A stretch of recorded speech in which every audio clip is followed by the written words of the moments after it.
वाह वाह वाह वाह वाह, सुभान अल्लाह सुभान अल्लाह, जिंदाबाद जिंदाबाद। ये बादब कौम है मुसलमान भाई। जी जी, इस जमीन की छाती पर तुमसे बेहतर कोई कौम नहीं आई, और आसमान से इस्लाम से बेहतर कोई दीन नाजिल नहीं। बेशक बेशक, हक। जो कौम अल्लाह की नेमत की कद्र नहीं करती, उस कौम से अल्लाह अपनी नेमतों को छीन लेता है। बेशक, सुभान अल्लाह सुभान अल्लाह। इससे पहले कि तुम्हारी गर्दनें काट दी जाए, इससे पहले कि तुम्हारा वजूद मिटाया जाए, इससे पहले कि दुनिया तुम्हारा नाम जलीलों में रखे, तुम साबित कर दो वो हमारे बुजुर्ग थे जिन्होंने उन मैदानों में अपने बच्चों का नजराना दिया था। हम अपनी मोहब्बत का नजराना नहीं दे सकते। वाह वाह वाह वाह, कम से कम अपने अदब का तो सबूत पेश करें हम। मुआशरे की इस्लाह से पहले जलसों की इस्लाह होनी चाहिए। बेशक बेशक। अगर बुरा न लगे तो मैं बताऊं, जी बिल्कुल हजरत।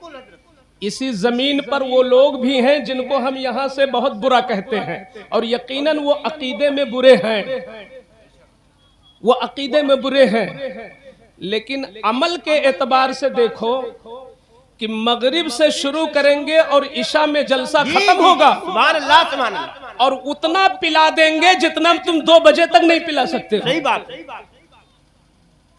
वो मुनज़्ज़म है। जो कौम मेहनत करती है वही कौम तरक्की करती है। बहुत अच्छा पैगाम है। ये असबाब की दुनिया है, जज़ा तो वहां मिलेगी ना। बेशक बेशक। ये असबाब की दुनिया है। यहूदी मेहनत करेगा तो यहूदी तरक्की करेगा, जी जी जी जी, और अंग्रेज मेहनत करेगा तो अंग्रेज तरक्की करेगा, मुसलमान मेहनत करेगा तो मुसलमान तरक्की। बेशक बेशक। हमारी तरक्की ही तो हुई थी। हम कितने थे? बद्र के मैदान में 313 थे, मगर हमारे सीने में ईमान था, हमारे सीने में सच्चाई थी, हमारी जबान पर, हकीकत में इस्लाम सिर्फ जबान पर नहीं इस दिल में था। बेशक। जब फारूक आजम को अबू जहल जैसे जालिम ने कहा था कि ऐ फारूक, तुम किस नबी का साथ दे रहे हो जो तुमको तलवार नहीं दे सका, जो तुमको घोड़ा नहीं दे सका, जो तुमको असबाब नहीं दे सका, तुम उसके साथ हो? आ जाओ मेरे लश्कर में, देखो मेरे लश्कर का जाहो जलाल। इस तरह तलवारें हैं, इस तरह असलहे हैं, घोड़ों की भरमार है, सोने और चांदी है। ऐसे निहत्थे नबी के साथ क्यों हो जो तुम्हें तलवार न दे सके? छोड़ दो उनका दामन, आ जाओ अबू जहल के साथ।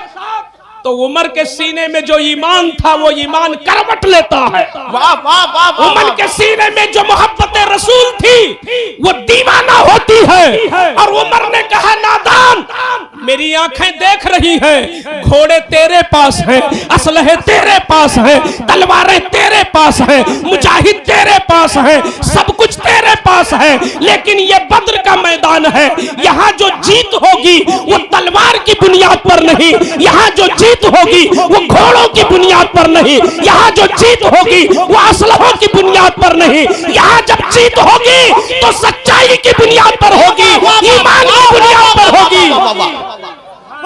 तो वो नारे तकबीर, नारे रिसालत, इस्लाह मुआशरा कॉन्फ्रेंस, हज़रत अल्लामा मुफ्ती शेर मोहम्मद साहब क़िबला। बहुत अच्छा पैगाम है, माशाअल्लाह माशाअल्लाह। उमर ने उस तेवर में कहा था बद्र के मैदान में कि ये अबू जहलियो, ये बद्र का मैदान है, यहाँ जीत और हार का मेयार तलवार नहीं ईमान है। तलवार तुम्हारे पास है, ईमान हमारे पास। वाह वाह वाह वाह वाह वाह, जिंदाबाद। तो हम वहां जीते थे, वहां मेहनत हमारे पास थी तो फतेह हमारे पास थी, सच्चाई हमारे पास थी तो इज्जत हमारे पास थी। हम ढोल के पोल हैं कि नहीं इस वक्त? जी, मैं पूछना चाहता हूं, आज हमारी कौम रस्मों में उलझ गई। 7 डेग बना दो जन्नत तुम्हारे बाप की, गौसे आजम के नाम 11 डेग बनवा दो, जन्नत की ठेकेदारी। ये ना कुरान में लिखा है ना हदीस में है। अल्लाह अल्लाह अल्लाह। अगर गौसे आजम के नाम 11 डेग बनवाने से बख्शिश हो जाती तो गौसे आजम बुढ़ापे में अपनी माँ को छोड़कर बगदाद इल्म हासिल करने न जाते। वाह वाह वाह वाह वाह वाह। अगर सिर्फ नियाज और फातिहा और उर्स करने से ये कौम तरक्की कर जाती तो मेरे ख्वाजा गरीब नवाज खानदानी दौलत को तकसीम करके समरकंद और बुखारा इल्म हासिल करने न जाते। भाई जिंदाबाद जिंदाबाद, नारे तकबीर, नारे रिसालत, ख्वाजा का हिंदुस्तान, हजरत अल्लामा मुफ्ती शेर मोहम्मद क़िबला। भाई जिंदाबाद जिंदाबाद। ये मैं तकरीर नहीं, मैं अपने सीने का दर्द रख रहा हूं। जिस कौम के पैगंबर ने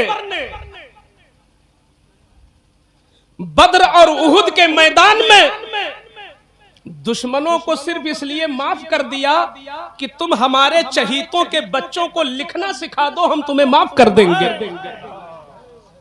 कितनी अहमियत है लिखने की, कितनी कीमत है पढ़ने की। मगर ये मुसलमान, इनको बता दो कि बिलग्राम से हुजूर आ रहे हैं, बरेली से फला हजरत आ रहे हैं। ठीक है, मोहब्बतें जब तक रहेंगी आले रसूल से तुम जिंदा रहोगे, लेकिन उस मोहब्बत का यह मतलब नहीं कि तुम इल्म से कोरे हो जाओ। ये जो केशन पहले है, तालीम तुम्हारी बुनियाद है। बेशक बेशक। आप बताओ, जिस जमाने में कुरान उतरा, इतना तो सादा लफ्ज आप जानते हो, जब कुरान उतरा, जब कुरान का उतरना शुरू हुआ अरब में, वहां की जो कौम थी वो कैसी थी, ये सब उलमा जानते हैं और सब लोग तकरीरों में बोलते हैं कि उस वक्त की जो कौम थी वो शराबी थी। अल्लाह अल्लाह।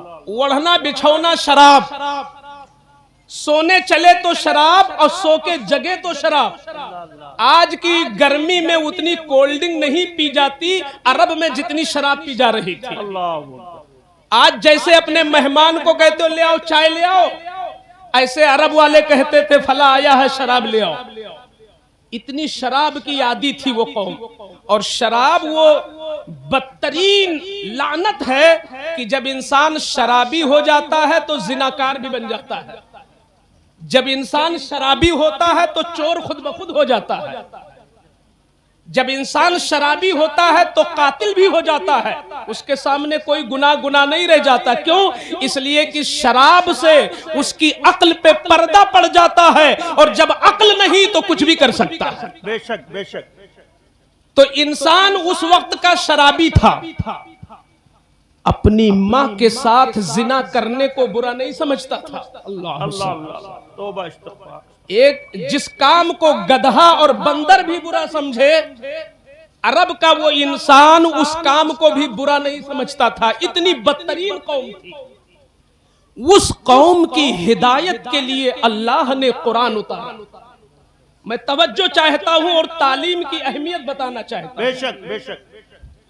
उस कौम की हिदायत के लिए जो जिना में डूबी है, रिश्वतों में डूबी है, कत्लो गारतगरी में मुब्तला है, ऐसी बदतरीन कौम जो अपनी सगी बेटी को अपने ही हाथ से जमीन खोद कर गाड़ने के लिए तैयार हो और उस पर फख्र करे, ऐसी बदतरीन कौम के हिदायत के लिए जब कुरान का उतरना शुरू हुआ तो ये नहीं कहा गया कुरान में कि ऐ लोगों शराब न पियो। पहले ये नहीं कहा गया ऐ लोगों लड़कियों को न गाड़ो। ये नहीं कहा गया कि ऐ लोगों कत्ल ना करो। ये नहीं कहा गया ऐ लोगों जिना ना करो, बल्कि कहा गया इकरा, ऐ लोगों पढ़ना शुरू कर दो। जब तुम्हारे पास इल्म होगा तो तुम जिना से भी दूर हो जाओगे, जब इल्म होगा तो तुम शराब से भी रुक जाओगे, जब इल्म होगा तो हर गुनाह से रुक जाओगे। माशाअल्लाह माशाअल्लाह। नारे तकबीर, नारे रिसालत, उलमाए अहले सुन्नत, हजरत अल्लामा मुफ्ती शेर मोहम्मद साहब क़िबला। अगर एक 200 किलोमीटर से जो आलिम आया हो, उसके कहने पर अगर हमारे जवान महफिल में बैठ न सके तो इस आलिम का जनाजा उठाने से क्या फायदा। अल्लाह अल्लाह अल्लाह, सही बात है हजरत। इस जलसे के क्या फायदा जो एक आलिम की बात पर। और मैं ये कड़वी हकीकत बोल दूं, जो कौम हमारे सामने अमल न करे वो बाद में अमल क्या करेगी। वाह वाह वाह। अफसोस जिस कौम को हम इस कालीन पे बिठा नहीं सकते, उसको मैदान में उतार कैसे सकते हैं। जब तुम इतने काहिल हो तो तुमसे इस्लाम का बेड़ा न उठ सकेगा। कहते हो कि फला चीज, फला ये है, फला वो है, पहले अपनी इस्लाह कर ले हम और आप। बेशक बेशक। अल्लाह ने तुम्हारे ऊपर जितना करम किया, अल्लाह की इज्जत की कसम, जब से दुनिया बनी और कयामत आ जाएगी, इतना एहसान अल्लाह का किसी पर है ही नहीं जितना मुसलमानों पर है। बेशक हक।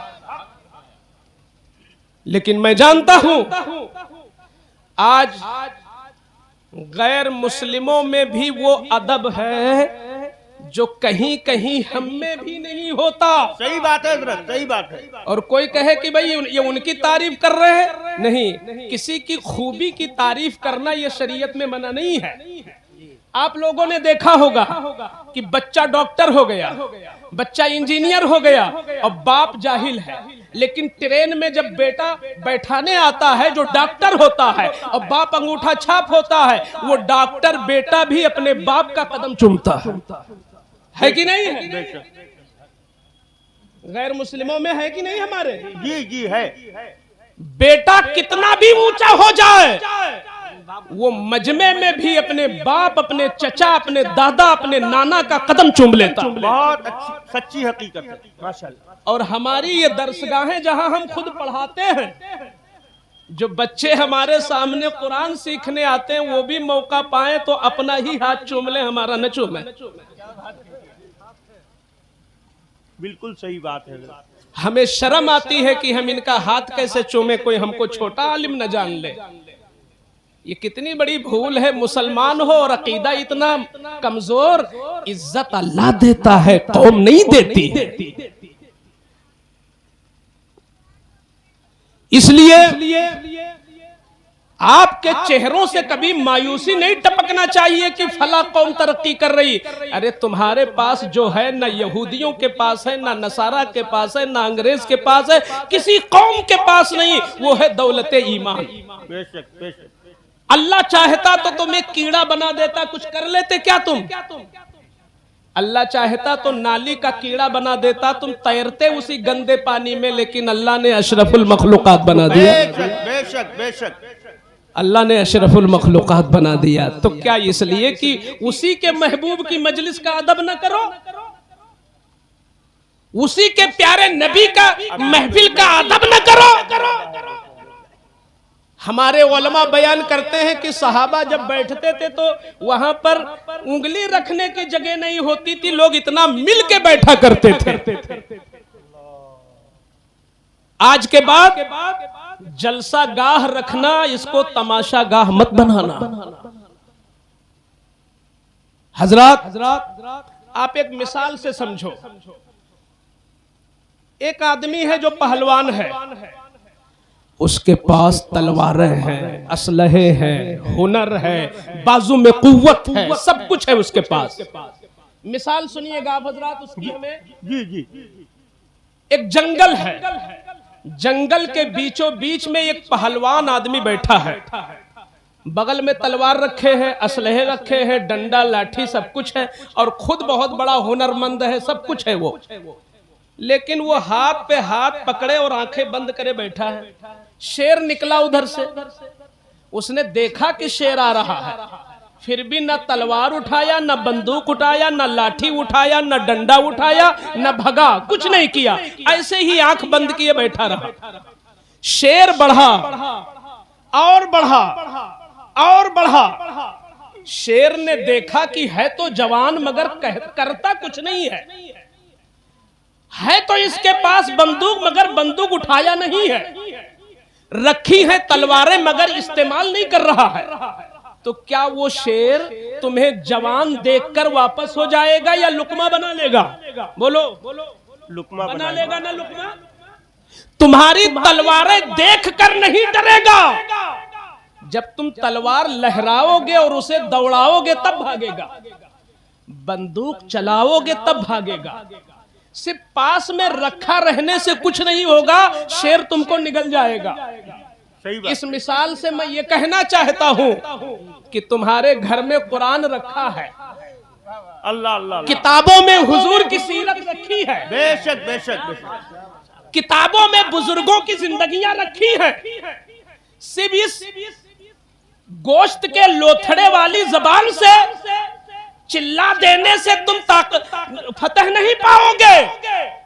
उस कुरान को जुज़दान में पैक करके रख दो और कहो हम यहूदियों से जीतेंगे, हम नसरानियों से जीतेंगे, हम अंग्रेजों से जीतेंगे, क्योंकि मेरे पास कुरान है। तो ये दावा खोखला है। जैसे जंगल का शेर उस तलवार वाले को निगल जाएगा, ऐसे ये यहूदी मुट्ठी भर है मगर तुम्हें पीछे कर देंगे।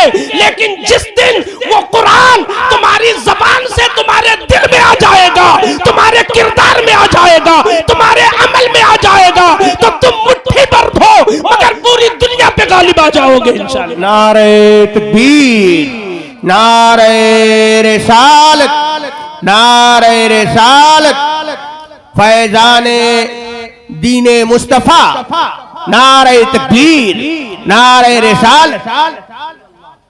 इस्लाह मुआशरा कॉन्फ्रेंस, इस्लाह मुआशरा, ऊंची ऊंची बातें करने से क्या फायदा जिनको हम बिठा ना पाए सही से।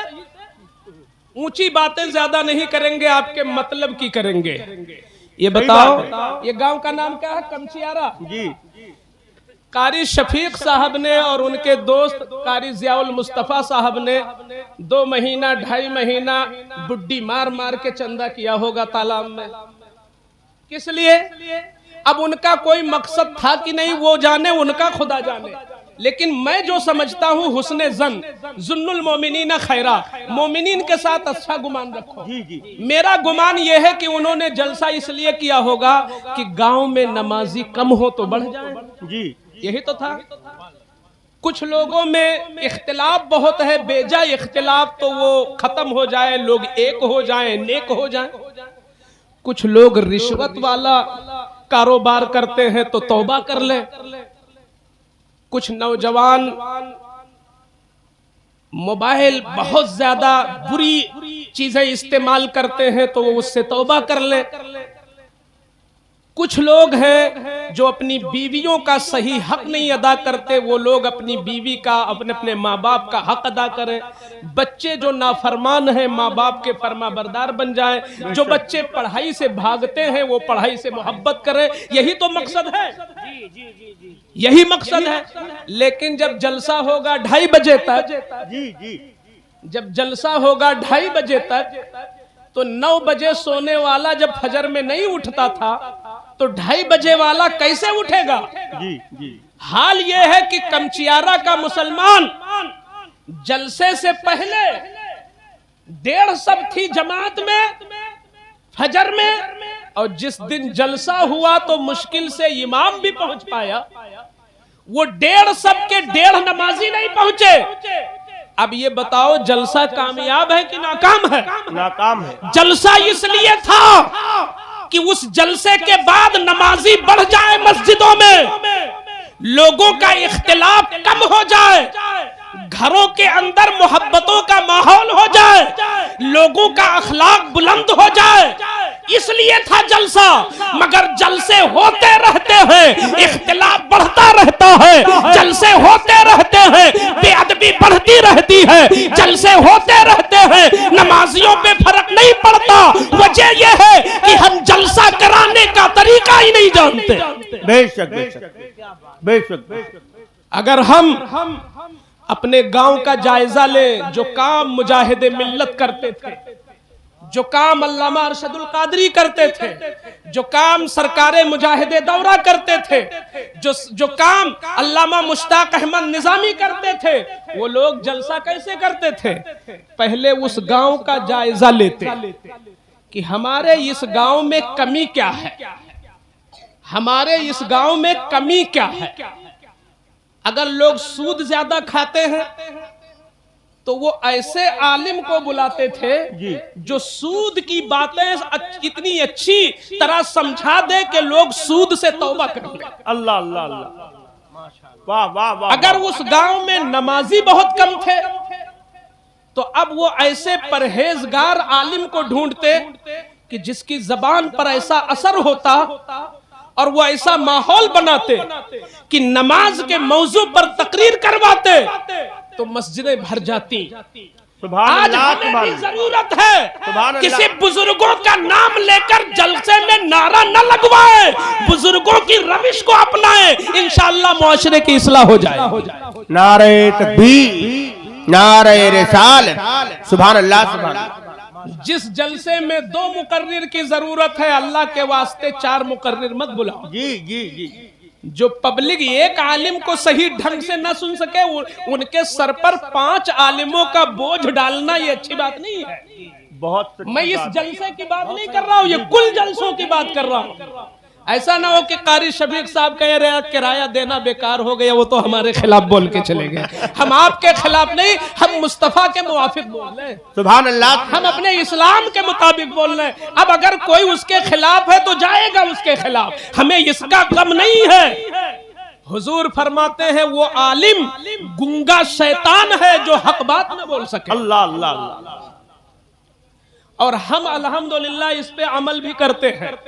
ये कारी जहीर साहब ये गवाह है, अपने गांव में हम जलसा करते हैं, एक बार आपकी शिरकत हुई जी जी जी जी। हमारा मिजाज ये है कि हम शुरू ही में खुद इशा पढ़ते हैं और डायरेक्ट मिंबर पर आते हैं अल्हम्दुलिल्लाह, और आखिर तक बैठते हैं। जिसको हम बुलाते हैं उसको हम सुनते हैं कि आखिर वो कैसा था। जी जी जी। हम ये नहीं कि खुद बुला के कहीं भाग जाए, ये तरीका नहीं होता। चाय पिलाने के लिए गांव में बच्चे हैं, खाना खिलाने के लिए गांव में बच्चे हैं, मेहमान को रिसीव करने के लिए गांव में बच्चे हैं। उलमा का काम है बैठकर उलमा को सुने। जी जी जी। और दूसरी चीज ये है कि हम शुरू में बोल देते हैं कि मेरा जलसा ठीक 12 बजे खत्म होगा, तो कोशिश ये होती है कि जैसे हय्या अलल सलाह पे उठना शुरू करो और हय्या अलल फलाह पे खड़े हो जाओ, ऐसे ही 11:59 पर हम मुकर्रिर को इशारा करते कि 12 बजे का ऐलान है तो 12 बजे ही सलाम होगा। माशाअल्लाह माशाअल्लाह, क्या अच्छा पैगाम है, बहुत अगर अच्छा सारे जलसा वाले कर ले,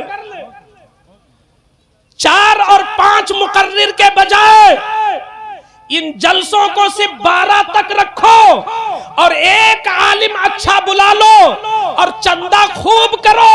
वो चंदा बचा के मदरसे में एक कमरा बना दो ताकि 10 साल में तुम्हारा मदरसा बड़ा हो जाए। नारे तकबीर, नारे रिसालत, नारे रिसालत। हजरत अल्लामा मुफ्ती शेर मोहम्मद साहब किबला, बहुत अच्छा पैगाम है हुजूर, माशाअल्लाह माशाअल्लाह, जिंदाबाद जिंदाबाद। अब ये वो दौर नहीं रहा कि हाथ उठवा कर और चुटकुला सुना कर और उनको जलील करके 2 बजे तक रोका जाए, बल्कि 12 बजे के अंदर दीन का जाम पिलाकर उनको बिस्तरों पर लिटा दे और फजर की नमाज में अल्लाह के घर में पहुंचा दे। यही हमारा जलसा, जिंदाबाद जिंदाबाद, माशाअल्लाह जलसा होना चाहिए। जिंदाबाद जिंदाबाद, बहुत अच्छा पैगाम। अगर इस मकसद पे गौर नहीं किया तो किस हालत का हम इंतजार कर रहे हैं? क्या इससे भी बुरा हाल आएगा? अल्लाह अल्लाह अल्लाह अल्लाह। मदरसों को मजबूत करो आप लोग। किसी को उमरा कराना हो तो उमरा ना कराओ, एक मदरसे में कमरा बनवा दो। क्या बात है भाई, सुभान अल्लाह सुभान अल्लाह। किसी को बगदाद भेजना है तो सरकारे बगदाद की बारगाह में उस गरीब को न भेजो। उस गरीब का वहां जाना न फर्ज है न वाजिब, और इस्लाम को बचाना हर मुसलमान पर फर्ज है, और इस्लाम बचेगा तो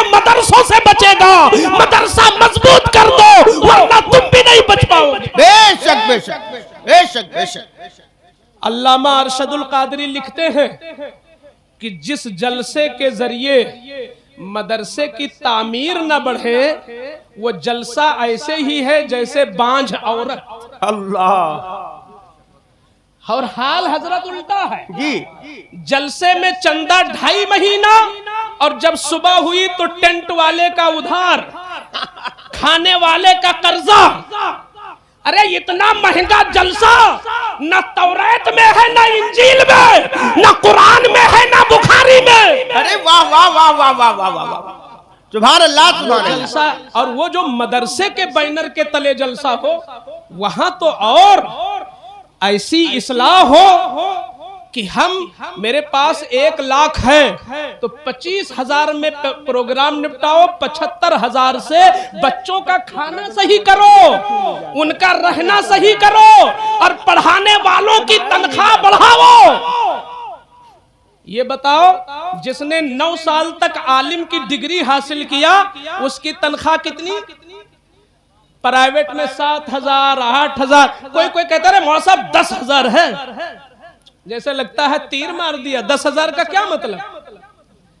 आप ये बताओ, एक मिस्त्री कितना पैसा लेता है? ये जो ईंट जोड़ता है 700 रुपया, तो महीने का कितना हुआ?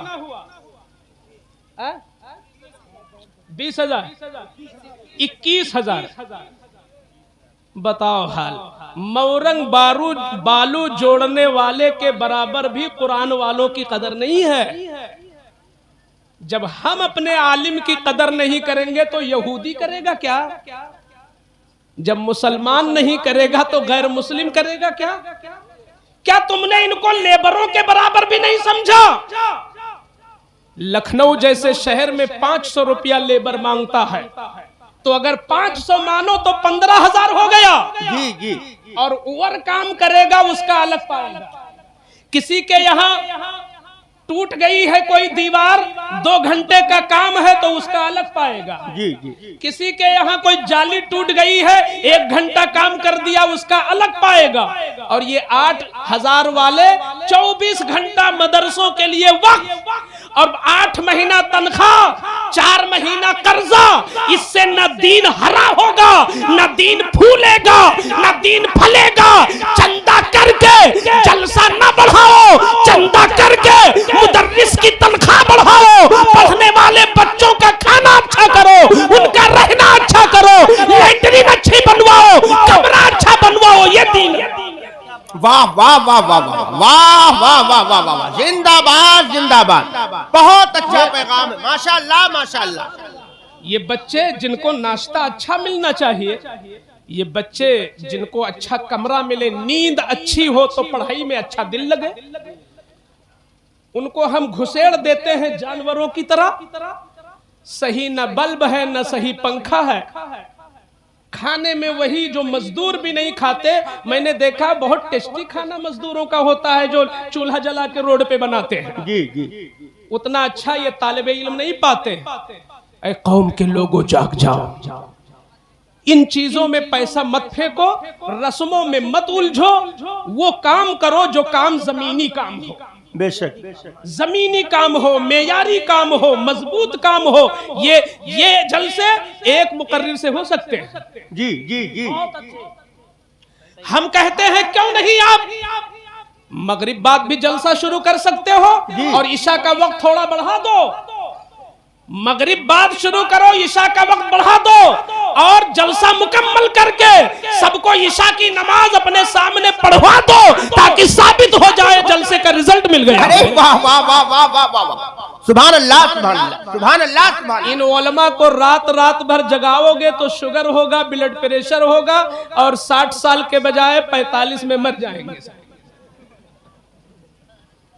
जो 12 बजे के बाद चीखेगा माइक पर, जो 12 बजे के बाद माइक पर चिल्लाएगा, अरे फुकहा फरमाते हैं जिसको फजर में उठने की परेशानी हो उसको ईशा के बाद जागना मकरूह है।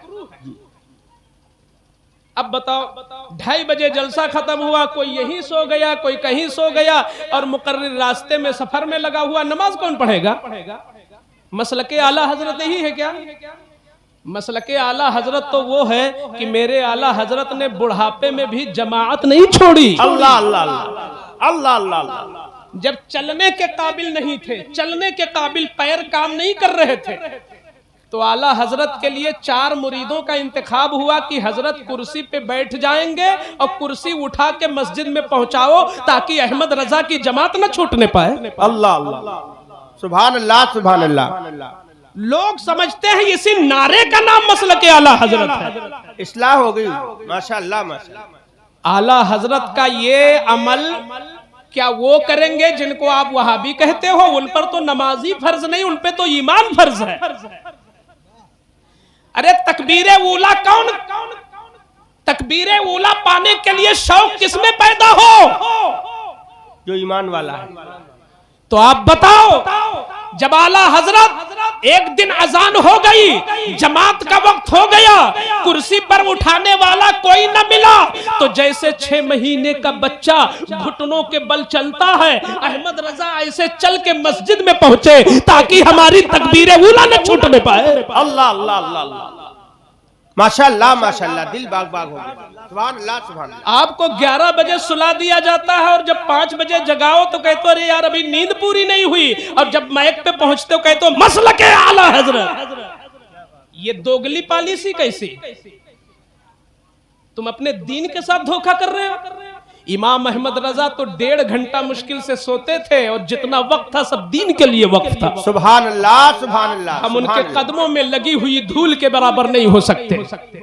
हमें चाहिए कि हम अपनी कौम को आला हजरत के मसलक का सही सबक बताएं। सुभान अल्लाह सुभान अल्लाह सुभान अल्लाह। आला हजरत ने सिर्फ कलम से किसी को काफिर ही नहीं कहा है, आला हजरत ने अपने किरदार से हजारों को मुसलमान भी बनाया है।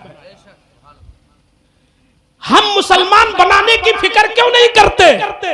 वाह वाह वाह वाह वाह वाह वाह वाह वाह वाह। लोगों, आज अगर तुमसे कहा जाए कि मदरसा मिसबाहुल उलूम, मदरसा अजीजुल उलूम, मदरसा फला उलूम, ये जितने खुले हैं ज़कात निकाल दो, तो आप ज़कात में भी कोताही करते हो। अहमद रजा का हाल ये था कि रईस घराने के, मालदार घराने के थे, मगर इतने सखी इतने सखी इतने सखी कि पूरी जिंदगी आला हजरत पर ज़कात ही फर्ज नहीं हुई, हर माल को पहले ही तकसीम कर दिया आला हजरत। सुभान अल्लाह।